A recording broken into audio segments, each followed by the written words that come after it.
अस्सलाम वालेकुम। Programme night addition में हम आपको खुशामदीद कहते हैं। नाजरीन, सिंध पुलिस के अफसरान ने किसके इशारे पर छुट्टी की दरख्वास्त दी?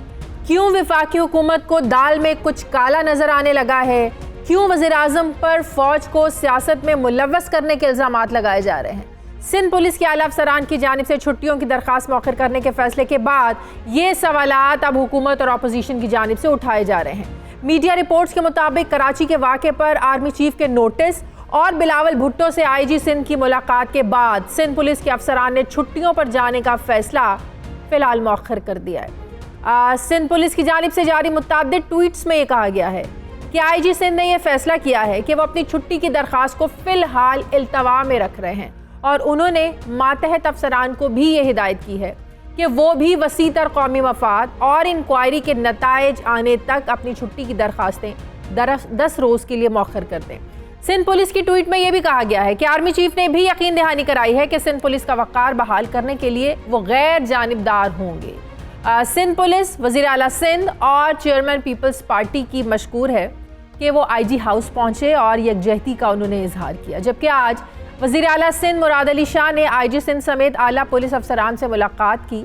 एक तरफ मुराद अली शाह ये कहते हैं कि हुकूमत सिंध अपनी पुलिस के साथ मुश्किल घड़ी में खड़ी है और किसी भी सूरत में पुलिस का हौसला पस्त नहीं होने देंगे, तो दूसरी तरफ फवाद चौधरी ये कहते हैं कि कोई शुबा ही नहीं है कि सिंध पुलिस के अफसरान बिलावल हाउस के इशारे पर छुट्टी पर गए। फवाद चौधरी ने मजीद कहा कि वरना जब ओमनी वालों के सामने लाइन लगाकर खड़े होते थे तो भी इस तरह का रद्द अमल होना चाहिए था। इदारों को नीचा दिखाने की कोशिशें और साजिशें नाकाम बनाना होंगी। लेकिन साबिक वज़ीर आज़म शाहिद खान अब्बासी ने इल्ज़ाम लगाया कि वज़ीर आज़म फ़ौज को सियासी मामलात में मुलव्वस कर रहे हैं। अब सवाल ये है कि क्या वाकई किसी साजिश के तहत सिंध पुलिस के अफसरान ने छुट्टियों की दरख्वास्त दी है? सवाल ये भी अहम है कि सिंध हुकूमत माजी के जो IGs थे, AD ख्वाजा और कलीम ईमान, उनके मसाइल में उनके साथ कभी क्यों खड़ी नहीं हुई? सवाल तो ये भी अहम है कि क्या तहकीकात का जो मुतालिबा आज जो लोग कर रहे हैं, क्या वो इंक्वायरी रिपोर्ट को भी तस्लीम करेंगे?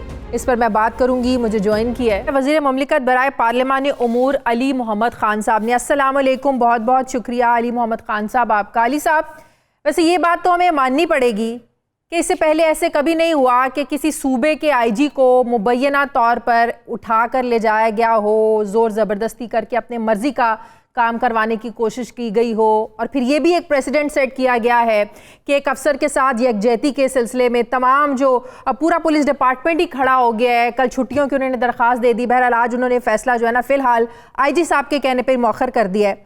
बात यह है कि अब अपोजिशन के एहतजाज से बात जा पहुँची है पुलिस के एहतजाज तक। आपको नहीं लगता कि वज़ीर आज़म साहब को इनिशिएटिव इस मामले पर लेना चाहिए था? ऑपोजिशन ये कह रही है कि फ़ौज को वज़ीर आज़म साहब सियासत में मुलव्वस कर रहे हैं। वो तो कह रहे हैं इमरान खान साहब को, वज़ीर आज़म साहब को चाहिए था कि सिंध के वज़ीर आला को कॉल करते, खुद कहते कि मैं इस सारे मामले को इन्वेस्टिगेट करूँगा। तो आपको नहीं लगता कि वफाक की हुकूमत को इस पर इनिशिएटिव लेना चाहिए था? एक तरफ हम सिविल सुपरमेसी की बात करते हैं, दूसरी तरफ खुद ही इदारों को जो है ना वो बीच में इन्वॉल्व कर रहे हैं। बिस्मिल्लाहिर्रहमानिर्रहीम। अल्लाहुम्मा सल्लि व सल्लिम मुबारक अला सय्यिदिना मुहम्मद रसूलुल्लाह खातमुन नबिय्यीन सल्लल्लाहु अलैहि व आलिहि व सहबिहि वसल्लम। बहुत शुक्रिया।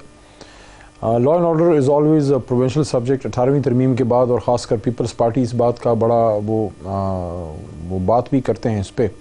ये इशू जो हुआ है तो ये एक ऐसा है जो जिस तरीके से हैंडल हुआ है शायद वो इससे बेहतर होना चाहिए था।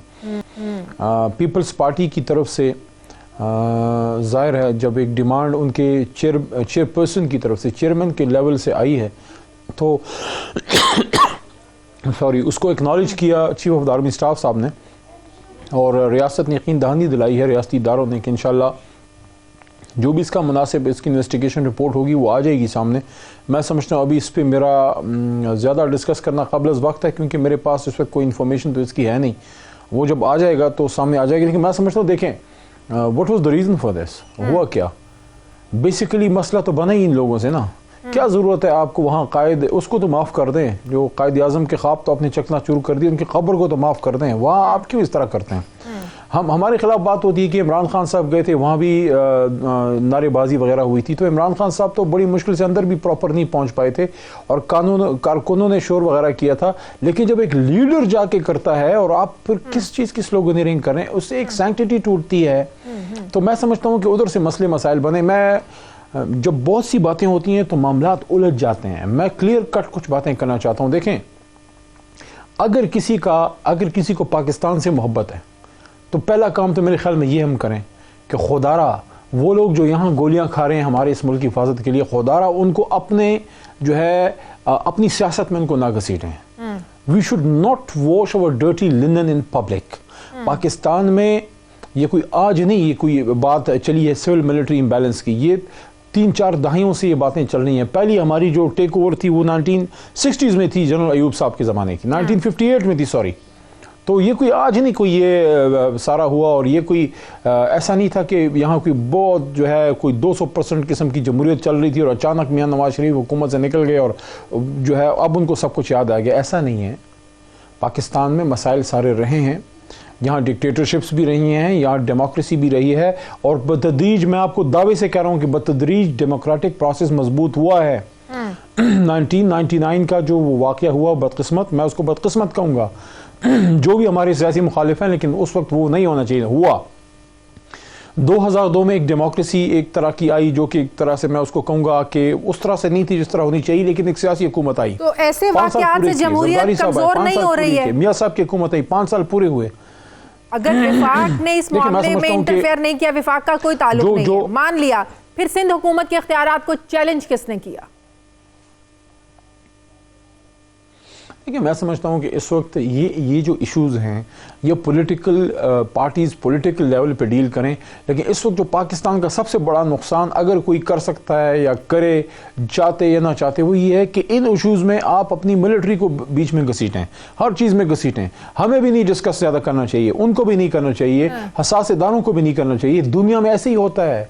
दुनिया में सियासी इशूज़ में जो सियासी इशूज़ जो हैं वो अवामी प्लेटफॉर्म पर अवाम के मसाइल पर डिस्कस होती है, हुकूमत की पॉलिसीज़ क्रिटिसाइज होती हैं। कुछ चीजें जो हैं आप बिहाइंड द क्लोज डोर बैठ के हल करते हैं, मसले मसाइल पे डिस्कस करते हैं। ऐसे कहीं नहीं होता कि साबिक 3 बार का वजीर आजम जो है वो आपके सिपा सलार को वहां से ललकारे मारे। अगर इतना ही आप में हिम्मत दम है तो इधर आए, बात करें। आप हिंदुस्तान में बैठ के करें। मैं ही समझता हूं कि इस वक्त जो है मरकजी फेडरल गवर्नमेंट एहतियात से काम ले रही है। हम चाह रहे हैं कि ये चीज जो है ये ज्यादा उलझे ना, इसकी इन्वेस्टिगेशन हो, लेकिन मैं ये भी कहूंगा, इसमें मैं ये भी कहूंगा कि पीपल्स पार्टी की सिंध हुकूमत की तरफ से भी मैंने रिस्ट्रेंट देखा है, वहाँ से भी उनके जो जिम्मेदार लोग हैं उनकी तरफ से कोई इस तरह की ज़बान अभी नहीं बोली गई जो कि वहाँ बोली गई जब मियाँ नवाज शरीफ ने जो बातें की हैं। मैं दोबारा ये बात कर रहा हूँ कि हुकूमत के ख़िलाफ़ बात करें, हुकूमती इदारों के खिलाफ ज़रूर बात करें, लेकिन रियासत के खिलाफ, स्टेट के खिलाफ नैरेटिव बिल्ड ना करें। पाकिस्तान इस वक्त 5th जनरेशन वॉरफेयर का सामना है। बात आप भी करें ना, बिल्कुल सही, फौज को सियासत से दूर रखना चाहिए, ये नैरेटिव बिल्ड ना करें, ये जो नवाज शरीफ कर रहा है। मामलात में फौज को नहीं घसीटना चाहिए, यही तो मैं बात कर रही हूँ कि क्या वज़ीर आज़म को बड़ेपन का मुजाहरा करते हुए क्या खुद से वज़ीर आला सिंध को कॉल करके इंटरवीन नहीं करना चाहिए था? जाहिर है आईजी किसका एम्प्लॉई होता है? विफाक का एम्प्लॉई होता है ना। आईजी को मुबैना तौर पर उठाकर लेके जाने का मामला था ना, तो जाहिर है विफाक का भी तो ताल्लुक बनता है ना अली मोहम्मद खान साहब, तो इंटरवीन करना चाहिए था। आप नहीं समझते? इस वक्त जो सिचुएशन है, देखें, please don't live in an ideal world.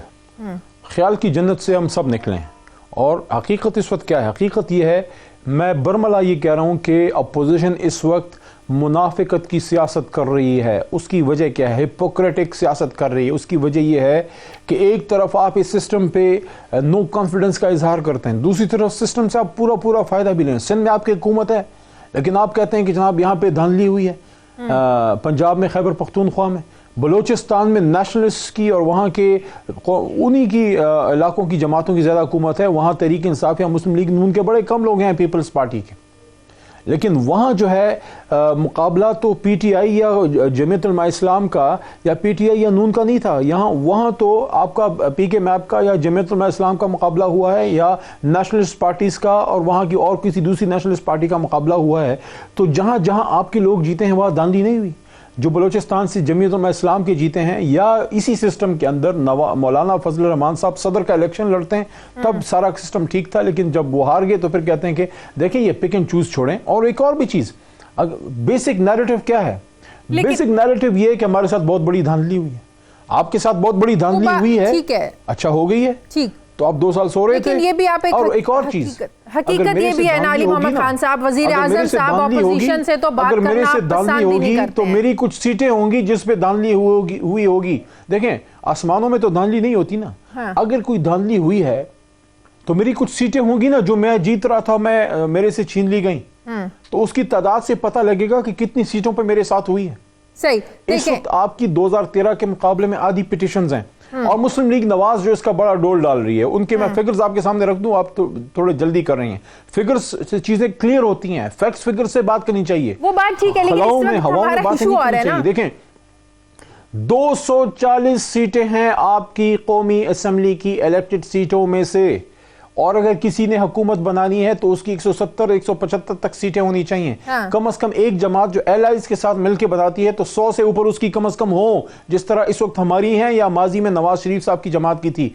इस वक्त सिचुएशन ये है कि नवाज शरीफ की जमात ने, मुस्लिम लीग नवाज ने कुल पिटिशंस ही 11 की हैं। इसका मतलब है कि आपकी क्लेम ही 11 सीटों पे है कि आपके साथ 11 सीटों पे दांधली हुई है। तो अगर ये 11 आपको मिल भी जाए तो मुझे बताएं कौन सी किधर आपकी हुकूमत बनती थी। असल में मसला ये है, सुन लें अब आखिरी बात, असल में मसला ये है, असल में मसला धांधली नहीं है। इनको पता है कि इलेक्शन फेयर एंड स्क्वेयर ही हार गए, वो तो 2013 में भी हार गए थे, लेकिन बहरहाल फैसला हमारे खिलाफ है, हमने सर तस्लीम खम किया। असल मसला है NRO, they want a relief. पूरी पाकिस्तानी कौम को मियां नवाज शरीफ कहते हैं कि खड़े हो जाओ, सीसा पिलाई हुई दीवार बन जाओ। किसके खिलाफ? पाक फौज के खिलाफ। यार शर्म आनी चाहिए। आप सीसा पिलाई हुई दीवार उनको बनाए अपने यार नरेंद्र मोदी के खिलाफ और उसकी फौज के खिलाफ। ये क्या बात है? कौन सा नैरेटिव है?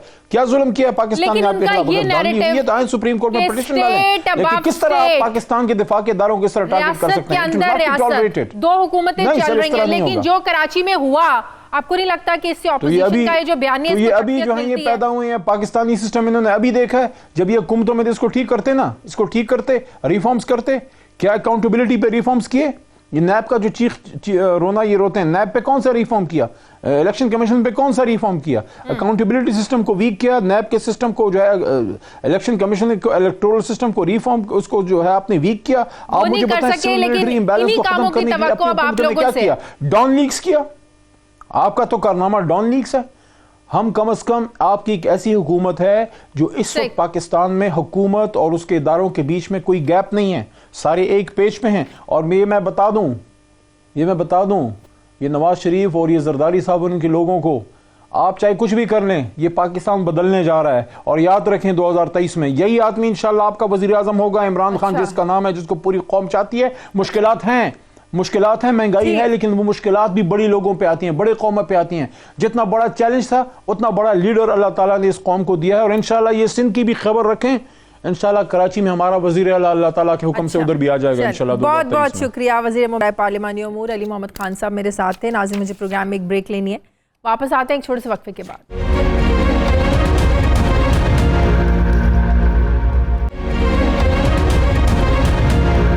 ब्रेक के बाद एक बार फिर से आपको खुशामदीद कहते हैं। मुस्लिम लीग नून के सीनियर रहनुमा राना तनवीर हुसैन साहब ने मुझे ज्वाइन किया। अस्सलाम वालेकुम, बहुत बहुत शुक्रिया राना साहब आपका। राना साहब, शाहिद खान अब्बासी साहब ने आज ये कहा कि वज़ीर आज़म इस सारे मामले पर खामोश हैं, वो फ़ौज को सियासत में मुलव्वस कर रहे हैं।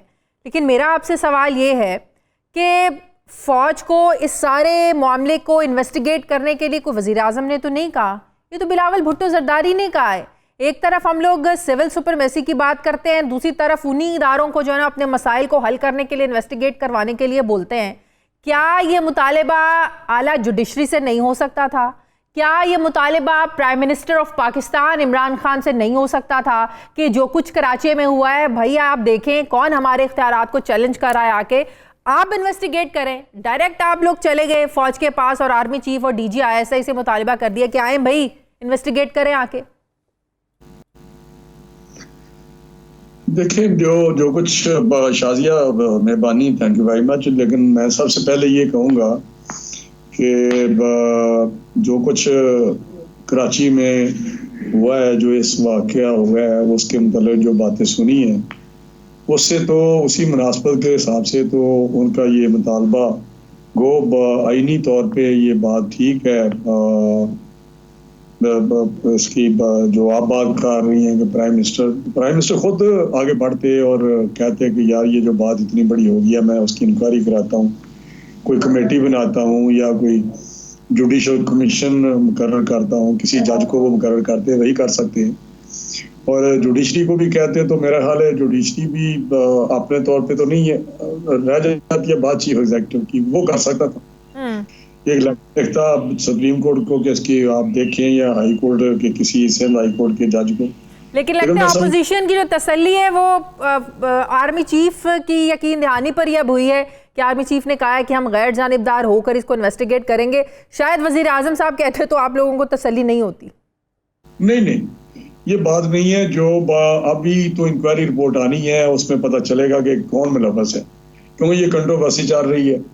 एक वो जो हमारे साबिक गवर्नर हैं ज़ुबैर, उन्होंने एक स्टोरी बयान की है कि चीफ मिनिस्टर सिंध ने उनसे क्या बात की, और चीफ मिनिस्टर सिंध ने रात 1 बजे जो मिस कॉल थी और जो उसने जवाब दिया तो उस वक्त उन्होंने क्या फरमाया। उसके बाद उन्होंने कहा कि जब सुबह मैंने बात किया तो उस वक्त उन्होंने क्या कहा, वो आपने सुनी कहानी। तो ये सारी सिचुएशन जो इस वक्त है मद्देनजर रखते हुए, क्योंकि वहाँ रेंजर्स भी अंडर आर्टिकल आई थिंक को कौन सा आर्टिकल है 145 है, ये कोई के प्रोविंशियल गवर्नमेंट ने उसको रिक्विजिशन की हुई है कराची के लिए, तो उसका ज्यादा रोल है वहाँ पे। तो अभी इंक्वायरी होनी है, वो हम सारी चीजें राना साहब, आपको नहीं लगता कि इदारों को आपस में लड़ाने की कोशिश की जा रही है? पुलिस और सिक्योरिटी इदारों को आमने सामने लाकर खड़ा कर दिया है कि कौन है जो इदारों को लड़ाने की कोशिश कर रहा है? नहीं, अगर देखे ना, मैं शाजिया बात इंक्वायरी रिपोर्ट पे आ जाएगी कि अगर तो वो बात दुरुस्त है जो चीफ मिनिस्टर ने बात की है ज़ुबैर साहब के साथ, तो फिर समझ आपको आ जाएगी कि अदारों को कौन लड़ाने की कोशिश कर रहा है, अगर और किसने भेजा उन लोगों को। अगर जो आईजी के मतलब बात होती है कि उनके घर का गिरोह किया गया या उनको अबडक्ट किया गया, जो लफ्ज़ के लिए इस्तेमाल वो करते हैं, तो अगर कोई और बात है तो फिर प्रोविंशियल गवर्नमेंट उसमें इन्वॉल्व है, तो फिर ये पता चल जाएगा प्रोविंशियल गवर्नमेंट इन्वॉल्व है। तो मैं कभी ये क्या ऐसा भी हो सकता है कि पीडीएम के इत्तेहाद में नून लीग और पीपल्स पार्टी के दरमियान दरार डालने की कोशिश की गई हो? इस फिर बात भी आ जाती है शाजिया, आप समझ रही है बात को, कि अगर दरार डालने की कोशिश की गई है तो किसने ये की है? इसने ये कोशिश किया कि दरार डाली जाए, ये पीडीएम में एक कोई गैप आ जाए, इनकी कॉन्फिडेंस जो है वो शैटर हो जाए एक दूसरे पे। कि बिलावल ने बड़ी खूबसूरती के साथ सारा कुछ हैंडल किया और हमारी तरफ से भी हमारा पूरा कॉन्फिडेंस है पीपल्स पार्टी पे कि उनकी तरफ से ऐसी कोई हरकत नहीं हुई होगी कि जिस वो, क्योंकि उनको जो बात करते हैं आज भी सिंध असम्बली में जो चीफ मिनिस्टर ने बात की है, उन्होंने कहा जी हमें हर चीज पे प्रोविंशियल गवर्नमेंट से भी ज्यादा अजीज अपनी इज्जत है और अपने मेहमानों की इज्जत है। तो बात तो उस पे हमें at the face of it जाना चाहिए कि वो क्या बात कर रहे हैं। तो बात रह जाती है, फिर बात इस वक्त मेरा हाल है हमें इस कंट्रोवर्सी से निकलना चाहिए और एक साइड पे हो जाना चाहिए जब तक इंक्वायरी रिपोर्ट नहीं आती, क्योंकि पीडीएम के बाकी जलसों में नवाज शरीफ साहब तकरीर करेंगे, क्योंकि कराची में तो नहीं करने दी गई। जरदारी साहब नहीं चाहते थे कि तकरीर करें नवाज शरीफ साहब, मौलाना साहब के ज़रिए उन्होंने पैगाम भी भिजवाया और कहा कि इस तरह का जो बयानिया है वो पीपल्स पार्टी की नहीं उठा सकती है इसका बोझ। तो बाकी जलसों में तकरीर करेंगे नवाज शरीफ साहब? देखना, यही एक बात है, जैसे आपको पता चलना चाहिए कि किस तरह साइड बाय साइड दो चल रही होती हैं, नैरेटिव चल रहा होता है। या एतजाज हसन साहब जो हैं वो कहते हैं कि जी जीएचक्यू से ने किसी से ने फोन किया, ब्रिगेडियर ने, आपने सुना होगा एतजाज हसन का जो स्टेटमेंट है जो टीवी पे आया है उसका इंटरव्यू, वो आपने सुना होगा, शायद आपके टीवी पे था या किस पे था। दूसरा वो बात चल रही है कि जी वान जरदारी साहब ने या मौलाना साहब ने कहा है कि पीडीएम में आपकी तकरीर को इतना बोझ नहीं उठा सकती। तो भी इस तरह की बातें चलती हैं, लेकिन हकीकत क्या है? ऐसी कोई हकीकत है? मेरा नहीं ख्याल कि ऐसी कोई तो फिर नवाज शरीफ साहब ने उस दिन तकरीर क्यों नहीं की कराची जलसे में? मेरा ख्याल है उन्होंने खुद ही कोई फैसला किया होगा। देखिए, जरूरी नहीं कि वो हर जलसे में खिताब करें, ये जरूरी नहीं कि बड़ा वो बहुत जाहिर है कराची का एक मेन जलसा था, बड़ा जलसा था। नहीं, मैं देखे ना, अब मैं नहीं, मेरी मियाँ साहब से तो बात नहीं हुई ना, कोई उनकी तरफ से कोई आया कि मैंने, लेकिन जो मेरी असेसमेंट है वो यह है कि उन्होंने खुद ये फैसला किया था कि मैं स्पीच यही नहीं करूंगा। अच्छा। अब कोयटा करते हैं, उम्मीद है कि वहाँ करेंगे, मैंने पढ़ा है कि वो वहाँ स्पीच। बहुत बहुत शुक्रिया। मुस्लिम लीग नून के सीनियर राना तनवीर हुसैन साहब मेरे साथ थे। नाज़रीन, मुझे प्रोग्राम में एक ब्रेक लेनी है, वापस आते हैं छोटे से वक्फे के बाद।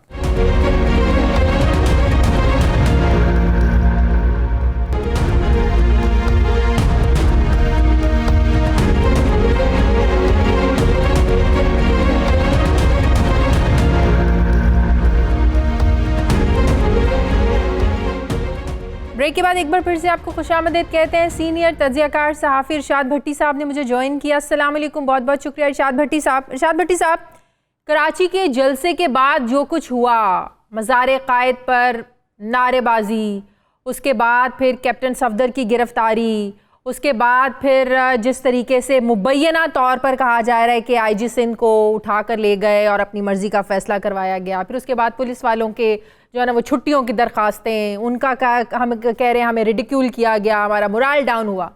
इस सारी सिचुएशन के बाद आप ये एनालिसिस ये करते हैं कि सारे मामले को मिस हैंडल किया गया, इसको अच्छे तरीके से भी तो हैंडल किया जा सकता था।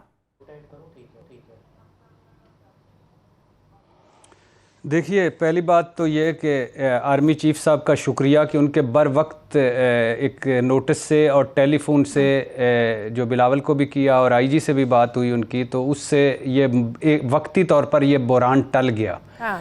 लेकिन ये बुरान टला नहीं, क्योंकि अब सियासत शुरू हो गई है इस पर। और जो एज़ यूजुअल होता है कि हमारा कोई भी हो, कोरोना हो, सी पैक हो, टड्डी दल हो, मर्ग हो, जनाजा हो, कब्र हो, कुछ भी हो, हम सियासत उस पर करते हैं, वो सियासत शुरू हो गई।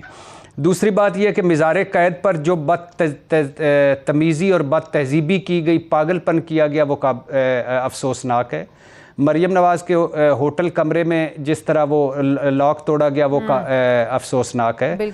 आईजी सिंध कहानी के बहुत सारे पहलू ऐसे हैं कि जो अफसोसनाक हैं, लेकिन ये मैं बताता चलूँ कि आईजी सिंध को किडनैप नहीं किया गया, अगवा नहीं किया गया, ये मुबैना तौर पर ये सारी सियासत है। और आईजी जबरदस्ती लेकर गए, ये कहा जा देखा हुआ है, उसको लगता है कि वो नहीं, ज़बरदस्ती नहीं, वो उधर बहुत सारे उनके सुना जा रहा है मुबैना उनके लॉन में भी बैठे रहे, उनके दूसरे उनके जो कैंप ऑफिस है वहाँ अंदर भी बैठे रहे, फिर उसके बाद वो जो उनके साथ भी गए और वहाँ रहे भी, और इधर उनका रोज़ आना जाना होता था। और ये अच्छा, अब ये है कि ये कोर कमांडर कराची, मैं इस पे ज़्यादा बहुत सारी चीज़ें मैं जानता हूँ, लेकिन मैं इसलिए नहीं कह रहा कि कोर कमांडर कराची तहकीक हो रही है, और मुझे उम्मीद है कि वो उसके हक़ाइक़ सामने आएंगे। और आर्मी चीफ़ ने कहा है कि जिसकी भी हमारे एंड पे किसी का कोई भी मुलव्वस हुआ उसको सज़ा मिलेगी, नंबर 1। नंबर 2 ये है कि मैं एक दो इस पूरे सीन, इस पूरे सिनेरियो में से, मंजर में से वज़ीर आज़म गायब रहे। हाँ। वज़ीर आज़म का कोई अता पता नहीं लगा कि किधर है, किधर थे, किधर हैं, आपको लगता है उन्हें इंटरवीन करना चाहिए था बिलावल जो आइन जमहूरियत, हाँ बिल्कुल करना चाहिए था, और उनको भी करना चाहिए था, और फिर बिलावल साहब को भी खुद ना फ़ोन करते। अगर सारों की अनाएं, ज़िद्दें और इतनी बड़ी हैं, तो किसी के ज़रिए, मुराद अली शाह के ज़रिए किसी को फ़ोन करवाते कि ये हो गया है। तो आप, चूँकि आप मुराद अली शाह कहते हैं कि उन्हें खुद हमें फ़ोन करना चाहिए था और बजाते खुद कहना चाहिए था कि मैं इन्वेस्टिगेट करता हूँ। यहाँ पहले तुम के चक्कर में सब लगे हुए हैं। मुराद अली शाह से पहले ये तो पूछे ना कि जिस रात आईजी उनको कह रहे थे कि मुझ पे दबाव है या ये एफआईआर मुझे कहा जा रहा है दर्ज होने के लिए, तो मुराद अली शाह ने उस वक्त क्या कहा था?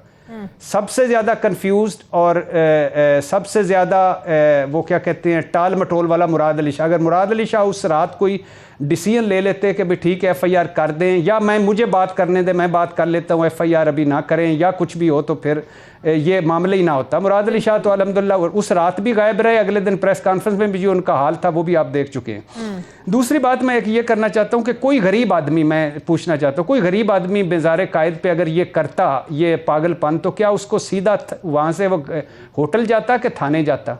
दूसरी बात यह कि अगर कोई गरीब आदमी होता तो ये चादर चार दीवारी पर जिस तरह सहाफ़त, सियासत, पीडीएम, सिंध और ये सारे खड़े हो गए, इस तरह ही खड़े होते ऐसे सारे। नारेबाजी, हुल्लड़बाजी तीसरी बात यह पीटीआई कि के कारकुनानों किसी भी महकमे की की है वहाँ पर, वो तो जेल नहीं गए। नहीं की, नहीं कोई, नहीं बिल्कुल नारेबाजियां होती रही हैं। और बड़ा नैरेटिव है। कभी कोई एक नहीं, ये कभी कोई एक ऐसी वीडियो में अभी तक मुझे दिखा दें जिसमें किसी ने दरवाजा खोला हो, खोल कर अंदर दाखिल हुआ, कब्र पर खड़ा हुआ और नारे ये नहीं हुआ, ऐसा नहीं कोई हुआ। एक मुझे वीडियो दिखा दे। नारे लेफ्ट राइट होते थे, हाँ, नारे होते थे, लेफ्ट राइट होते थे नारे। यानी आप हमारा ये है ना कि जो एक चला देता है कोई साफी, कोई सियासतदान, उसी के पीछे चल। एक वीडियो भी मुझे नहीं मिली जिसमें कोई इमरान खान, कोई और बंदा अंदर दाखिल हुआ, उसने दरवाजा खोला कब्र पे और घूम के उसने नारे मारे हों, और फिर जो पीछे नारे जो लगे, जो और नारे लगे उन नारों के जवाब में, वो नारे कभी हिस्ट्री में मिज़ारे कायद पर किसी ने मारे हो तो मुझे बता दीजिएगा। अच्छा, फिर दूसरी बात है, किसी की भी तज़हीक नहीं होनी चाहिए किसी भी महकमे की।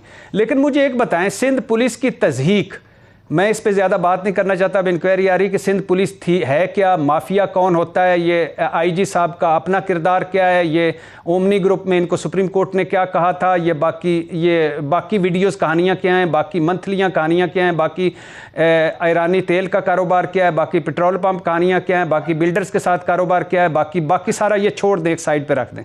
मैं ये कहना चाहता हूँ, इस मुल्क से पूछना चाहता हूँ आपके ज़रिए कि मुझे बताएं कि पुलिस का महकमे की तज़हीक होगी, मोराल गिर गया, क्या इस मुल्क में फ़ौज की भी कोई इज्जत है? फ़ौज के भी कोई मोराल है? बिल्कुल। क्यों ये पिछले 26 महीनों से जो फ़ौज की बेइज्जतियां कर रही है ये हमारे ये जो जमहूरियत के नाम पे, जमहूरियत के हुस्न के नाम पे, ये इससे फ़ौज का मोराल बुलंद हुआ होगा? नंबर 2, गुजरांवाले एक जलसे में एक नाअहल सज़ा याफ्ता इश्तिहारी जो उसने जिस तरह की ज़बान इस्तेमाल की, जो तज़हीक की, उसके बाद मुझे बताएं कि कोई ये सहाफ़त उनके साथ खड़ी हुई, ये सियासत उनके आर्मी चीफ के साथ खड़ी हुई, ये इसी तरह इज़ारे यकजहती के लिए जिस तरह बिलावल वहाँ गए आईजी हाउस, तो इधर कोई आया उनके घर इज़ारे यकजहती करने के लिए? और मैं सिर्फ आपके इदारों के दरमियान तसादुम करवाने की, दरार डालने की कोशिश हो रही है। पुलिस और सिक्योरिटी इदारों को आमने सामने लाकर खड़ा कर दिया गया है। मैं इस पे आता हूँ, 20 सेकंड सिर्फ लूंगा। 2 इल्ज़ाम लगाए नवाज शरीफ साहब ने कि मुझे नाअहल करवाया गया, सजाएं दिलवाई गई। 3 साल के बाद याद आया उनको कि मुझे किसी ने नाअहल करवाया है, सजाएं दिलवाई हैं। इसके दौरान वो एक्सटेंशन वोट उनको दे चुके थे। फिर मुझे हरवाया गया, भाई हरवाया गया। आपको पता था कि आरटीए सिस्टम बैठ गया, फार्म 45 नहीं मिला, गिनती में गबन हुए, तो आप असम्बलियों में ना बैठते, बाइकआउट कर देते, बाहर निकल जाते। ये है जब तरला मिन्नत प्रोग्राम फेल होता है, कासिद फेल होते हैं, कोई रिलीफ नहीं मिलता, तो फिर अपने हुजम अपने मुंह से बड़ी।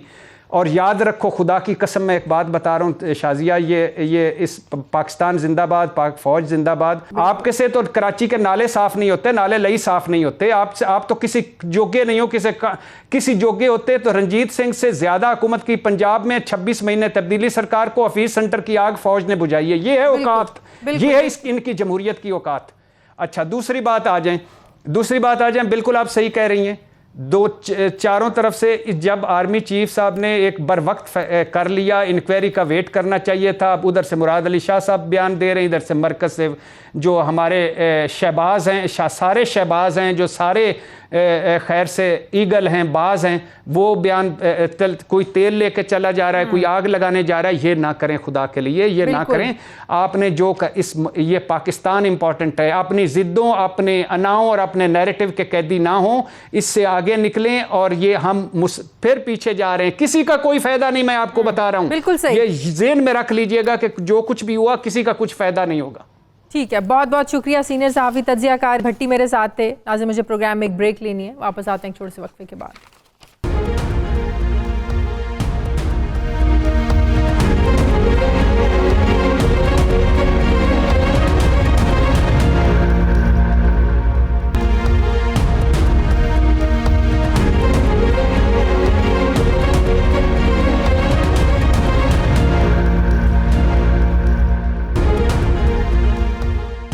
ब्रेक के बाद एक बार फिर से आपको खुशामदीद कहते हैं। नाज़रीन, सदर ट्रंप के इंतखाबात को मुलतवी करने की तजवीज़ के बावजूद 2 हफ्ते के बाद अमरीकी इंतखाबात अपने मुकर्ररा वक्त पर होने जा रहे हैं। सदारती इंतखाबात के लिए अर्ली वोटिंग का अमल भी जारी है और अब तक 2 करोड़ से ज़ायद अमरीकी डाक के ज़रिए वोट को कास्ट कर चुके हैं, जबकि इस तर्ज अमल के ज़रिए वोटिंग पर सदर ट्रंप पहले ही अदम एतमाद का इजहार कर चुके हैं और ये कह चुके हैं कि यूनिवर्सल मेल इन वोटिंग के साथ 2020 के इंतखाबात जो हैं ये तारीख के सबसे ज़्यादा गैर यकीनी और फ्रॉड इलेक्शन होंगे।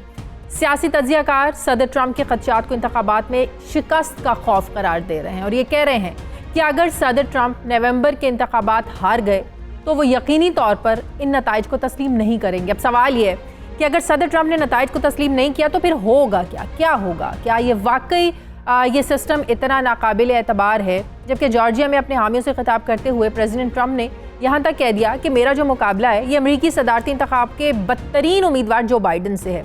मुझे अगर बाइडन से शिकस्त हुई तो बिल्कुल भी अच्छा नहीं लगेगा, मैं शायद अमरीका ही छोड़ जाऊँ। सदर ट्रंप के बयानात एक तरफ, लेकिन अमरीका में होने वाले मुख्तलिफ सर्वेस के मुताबिक जो बाइडन को इस साल की सदारती दौड़ में प्रेसिडेंट ट्रंप के मुकाबले में एक अहम और मुस्तहकम बरतरी हासिल है।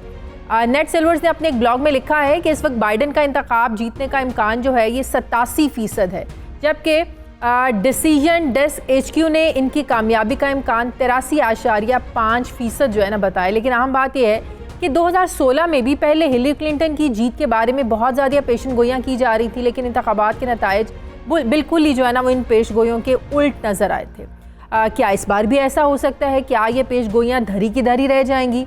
दूसरी तरफ इस वक्त 3 अमरीकी रियासतें फ्लोरिडा, ओहायो और पेंसिल्वेनिया को स्विंग स्टेट्स कहा जा रहा है। स्विंग स्टेट्स का मतलब ऐसी रियासतें होता है जिन पर किसी एक जमात की हिमायत का लेबल ना लगा हो और ये रियासतें माजी में मुख्तलिफ औकात में दोनों सियासी जमातों को जो है ना वो फतह दिलवाती रही हैं। रिपब्लिकन के उम्मीदवार भी जीतते रहे हैं और डेमोक्रेट की भी। ये तीनों रियासतें हार जीत में फैसला कुन साबित हो सकती हैं, जबकि अमेरिका में मौजूद मुस्लिम कम्युनिटी जो कि पूरी अमरीकी आबादी का महज 1% है, लेकिन रियासत मिशिगन में इनका खासा असर रसूख है और यहाँ पर रजिस्टर्ड जो मुसलमान वोटर्स हैं उनकी तादाद 2,70,000 के करीब है।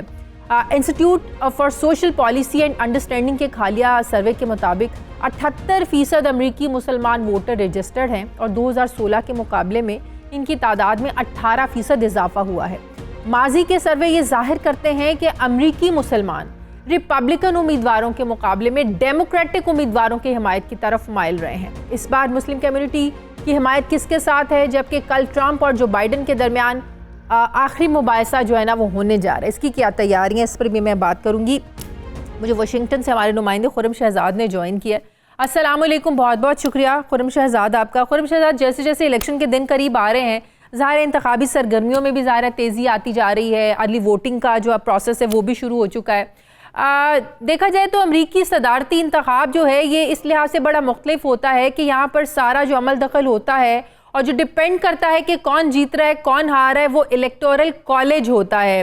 वो वहाँ से फैसला होता है कि आखिर कौन सा उम्मीदवार जो है ना वो जीत रहा है। मतलब ये है कि ज़्यादा वोट लेने से नहीं जीता जाता, इलेक्टोरल कॉलेज के फैसले को देखा जाता है। 2016 के इंतखाबात भी आपको याद होंगे कि 30 लाख वोटों की बढ़तरी हासिल थी हिलरी क्लिंटन को, लेकिन इसके बावजूद वो हार गई।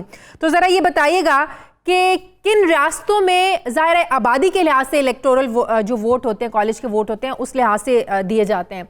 किन रियासतों में इलेक्टोरल कॉलेज के वोट ज़्यादा हैं आबादी के लिहाज से, नंबर 1। नंबर 2, कहा जाता है कि फिर इन्हीं रियासतों में ज़्यादा फोकस करते हैं सदारती उम्मीदवार। तो दोनों सदारती उम्मीदवार इस वक्त कहाँ हैं?